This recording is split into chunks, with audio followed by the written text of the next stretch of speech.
Welcome to the second phase of the flipped classroom formula. If you've made it this far, you've done a great job of laying the foundation for your flipped classroom and are well on your way to implementing it all come this school year. However, in this phase, which is the next 2 modules, you will really see progress. But here's the thing, you can't have that progress without the work put in up front. Speaking of which, I want to share a little secret of mine.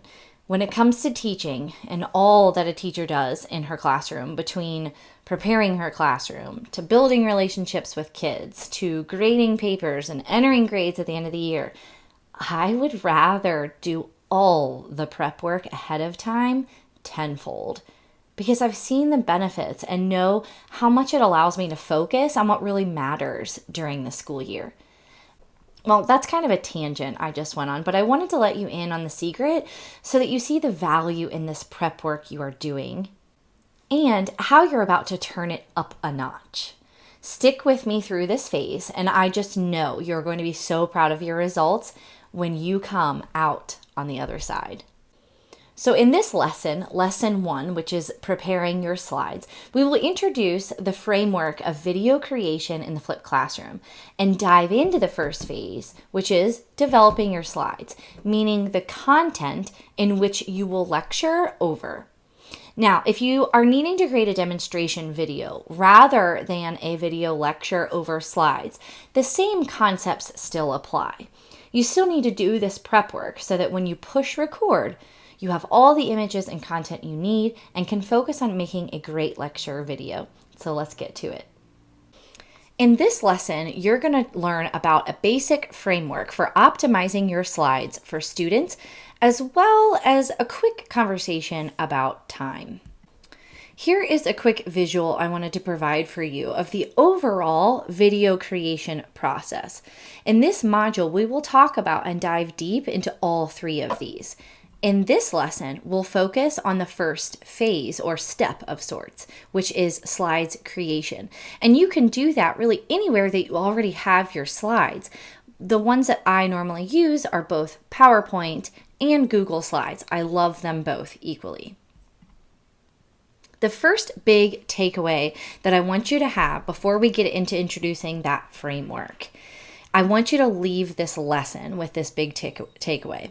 And it is that you do not have to spend hours on end making your slides super fantastical. If that's how you roll in the traditional classroom with lecture, then by all means go with it. But, and especially if you are creating new slides, don't feel like they have to have all the amazing animations and artistic displays of content. Go with your basic but solid foundational knowledge of visuals and education, and you'll be golden. And for the most part in education, simplicity is best. With that being said, you do not and should not recreate slides if you already have them. In fact, most recommendations I make in this lesson are based on the assumption that you already have slides created. Use those. Just be sure that you have this framework I'm going to describe in this video worked into your existing slides before you go to record. The second big takeaway is that you want to find balance in how your students are taking notes, meaning you don't want them overwhelmed with writing down every word on the slide, but also don't want them frustrated that they are writing every word you say. What is on your slides should provide students the outline or framework of the big concept or concepts you are teaching about. But then what you say about it should build upon that framework. What is on the slides and what you say are equally important. Plus, if you overdo it in one of these areas, it negates the other, and students will come to rely on it too heavily. You want to avoid that in hopes of creating well-rounded note takers and making quality flipped videos. So let's chat about that framework for your slides.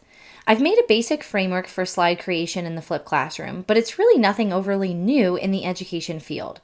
Like I've said previously, you know how to make slides. Use that knowledge. I just want to provide some tips on how to take those slides and make them work for flipped video notes. You'll want to be sure you have the objectives on your slides to start, but stay tuned. I give some more detail in that step. Then you have to have knowledge of your students when you go to create or tweak your slides for flipped video. Granted, you don't know your specific students for next year yet, but stay tuned. I'll be more specific with this one as well. Finally, you want to have effective closing slides. And again, I'll explain what in the world that means soon. The first step in this framework is to start with the objectives. In one of your first slides, and if you're making a demonstration video, you'll want to at least say it at the beginning of the video or even write out the quick takeaway phrase. You want to tell students exactly what they'll learn in the video or what it is they should know by the time they are done. Then throughout the slides and video, make connections between that objective and the info you assess at the end. I do not suggest having every single objective on the slide if there are more than a couple, and then reading them word for word. I do not suggest that. I've done that before, and it just wastes time. Instead, come up with one essential understanding, or maybe an essential question they must answer that they should walk away with when they're finished. This can and should be very much related to your formative assessment questions students will answer upon finishing watching a particular video. Let me give you an example. This video is linked in the PDF guide of this lesson, so please feel free to watch the beginning. There are some pros and cons to this one. Because there are only 2 objectives, I went ahead and read them.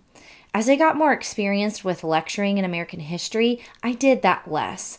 But I like how that when I did read them, I also gave the overview of how it leads us to exactly what the notes were about and what we would be talking about.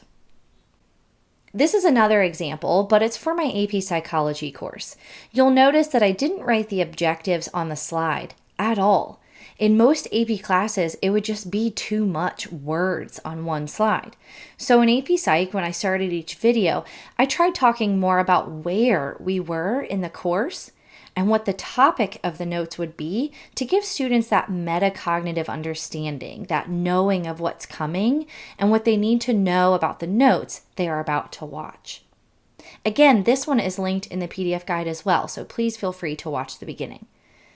You already have your topics laid out for your course. You did that in Module 1, along with their objectives. You can copy and paste those into the slides or put them into a summarized statement as to what it is students will get from this video. The second step of this framework is to know your students and be thinking of them when creating your videos, just like you would in a traditional in-class lecture or direct instruction. I don't mean know them by name or their preferences here, because you don't know your future students for years to come, but you do know the level of the course and the average student who takes that course. Talk to them. Think of a student you've probably had in this course in the past that you would say is the typical or average student, the most like most students in your class. In the business world, this target person that you speak to is called the ideal customer avatar. Well, here's the thing. In education world, we can't target our ideal student. Our videos would be totally different if we were targeting our ideal student. So let's call this targeted student our average student avatar, or ASA. Think of everything about them that helps you to prepare the ideal set of notes for them. Then, when creating your slides and recording your videos, you are talking to that student, to that average student avatar. These details are most likely what level the course is, how good they are at taking notes, how long their attention span is, how much they pay attention to detail, how interested they are in the topic, and their experience in note-taking. These are all things to consider that should guide you in creating your slides. Take these 2 examples again from the first step in the framework. They totally apply here as well. Notice in the American history video, I have 2 words or phrases underlined within the objective. I did that throughout the slides as well. I also emphasized those words when I spoke in the video, and students had blanks in their notes to be sure they wrote those down because those are the huge things I wanted them to know. Plain and simple. I knew that these students needed that level of structure because otherwise these videos would be a lost cause. My ASA in this course was someone who had never taken flip notes before, was not very motivated to do them either, or had some attention or learning struggles that prevented them from quickly gleaning important takeaways. That is how well I want you to know your students. In the AP Psychology video, I was able to focus more on the organization of the course and the overall topic of the video. I mentioned in this video what unit this was a part of and how it relates to past topics. Then gave them a quick overview of the main theme of that particular video. So rather than specific objectives, I knew I could focus on the broad organizational understandings. I knew these higher level students would get whatever it was I put down on the slides, so I made sure to have the framework and important terms on the slides. Then the rest I talked about, and they needed to pause often to get down what I was saying. I knew these students were at least above average in their motivation levels to understanding the content of this course, so I was able to talk more than include details on slides, but I still provided focused and targeted notes. The third step in this framework is effective closing slides. Let me explain what I mean by this. You want your closing slides to be effective because they will be the last thing your students hear and see. But here's the thing, research on note-taking says that their attention isn't great towards the end. So here are some ways to make them more effective. Because their attention won't be great at this point, you want to make the slides somehow different. This could simply be by changing the background color. To be honest, this is not something I did in all my videos, but it's definitely something I did in my on-level American history courses because it very much led them to the next thing to do, which I talk about in another point. Also, give a quick recap of the major takeaways students should have gotten from that particular video. Don't spend much time here, but it would be a great opportunity to ask students, quote, "You just took these notes. Did you get it? Do you understand these major takeaways? If not, go back and re-watch the parts where I talked about them and get anything you missed." This is a huge metacognition piece. I told my students all the time, if you don't get it from the notes, why even do them? Seriously, don't do the notes if you aren't getting anything from them. I told that to my students. I was willing to tell them that because I knew without a doubt they would get something from it if they invested their attention. Now, that took a little more coaching and teaching for some students, but they got there. The last point is that this could be a great opportunity to lead your students to the next thing. But I want you to proceed with caution here. Remember that the next thing will probably not always be the next thing. You are likely to change it at some point, so only go with something that you know is structural in your course for the long term. For instance, once you decide on your formative assessment structure, you could guide students to whatever that is. Or if you require students to write on their notes at least one question for every single set of notes, and that's not a bad idea actually, you should say that at the end, something like this. Be sure to write down at least one question you had for this set of notes. Remember, I won't stamp notes unless I see a legitimate question. Another example here was with a process I used in my American history classes, which was self-paced most of the time. Students would watch a video in class, then they would turn over a card they kept on their desk from red to green to indicate to me they needed me to check their notes so they could move on to the activity. So at the end of each video, I would say, now you should go back in your notes to make sure you got all the vocab terms and major concepts. Then turn your card to green so I can stamp them. While you're waiting for me, follow the directions in class to move on to the corresponding activity. Now, if you don't have one of these, what leads them to the next thing, that is okay. It may just not work in your course, but if you know that guidance will really assist your students, then spend a few minutes thinking on what it is they need in that guidance. Make a plan and keep it consistent throughout your videos. Here's an idea I thought of when creating this lesson, and know that I've never done this in this particular fashion, but what I recommend here, which is fun memes and humor, were always part of my classroom, so why not incorporate it this way? Here's the idea. Put a fun meme or a funny image in the last slide, almost as a reward for students for making it to the end with their attention somewhat intact. Of course, make sure the image or meme relates to the content of that video, but I would suggest not even telling your students about it before they take their notes. That way, when they come in the next day, you'll know if they made it to the end, if they bring up the funny meme in some way. The last item I have for you in this lesson is a bit about time, and here it is. Keep it in mind. How long your slides are will totally dictate your video length, and that is super important. I want to give you some solid recommendations around time here. There is so much research on students' attention span based on age level.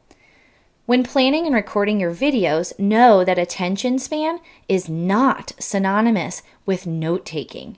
In fact, attention span on a given web page for humans is about 8 seconds. That's shorter than that of a goldfish. However, recommended time limits on lecture or when students are taking notes shouldn't be based on attention span. It should be based on retention, meaning how long the video is and how much students retain from it. Of course, keeping age in mind as well. It's been found that in a 15-minute lecture, students immediately retained 41% of material covered, whereas in a 40-minute lecture, students retained only 20% of the material. Of course, you probably would cover more in 40 minutes, but I will always take the more focused and targeted 41% over the broader 20% any day of the week. Plus, it's a much better return on your time investment, and that's huge. My hard rule is that I never make a video longer than 20 minutes for my AP students. And then I try to never make a video longer than 10 minutes for my on-level American history students. A general rule to follow would be this. For high schoolers, try to stick to no longer than 10 to 15 minutes. For middle schoolers, no more than 8 to 10 minutes, and elementary, really no more than 3 to 5 or 3 to 8 minutes. And of course, the lower end on time for those youngins. This relates back to the second step of the framework as well. Know your students and what they can handle in video length. And there you have it. In this lesson, you learned about that basic framework for optimizing your slides for your students, and then just some recommendations and a conversation about timing. Here's your take action now for this lesson. Make the slides for the first unit of videos that you plan to record. But here's the thing, you might not be making your slides. You could just need to tweak the ones you have to be sure you're following that framework and getting that balance of what's on the slide and what you say. Remember not to rely too heavily on either. In the next lesson, in lesson 2, we're going to talk all about the basic video recording skills, and I've got some good ones to share for you there. So when you're ready, go ahead and click next to see lesson 2.